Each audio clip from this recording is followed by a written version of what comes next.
再来看国宝集团的总裁朱国营牵涉到2件炒股票的案件，今日初红判有期徒8档甲16档哦，嘛互限制出境。目前案件阁上诉到最高法院，也毋过伊伫顶礼拜5就无去派出所报告，目前人是失踪。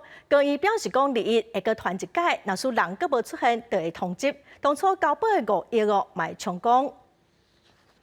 警察正轻松，国宝集团总裁朱国营牵涉到几多件官司，即马抑阁互法院监管，也会定期去坐警方报道。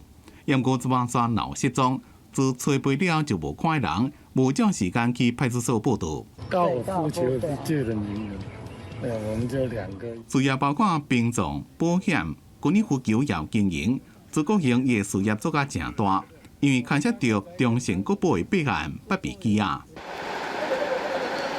牵涉到2件官司，朱国营是5亿交保，伊涉嫌炒股累算交易，共计分别判8年加16年。即马上诉到3审，伫接到失联的通报了，法院伫10时传唤伊到庭，也无看伊人，就连伊的律师也拢讲联络袂到伊。承办法官已定于9月21日下午4时开庭讯问，并发出拘票。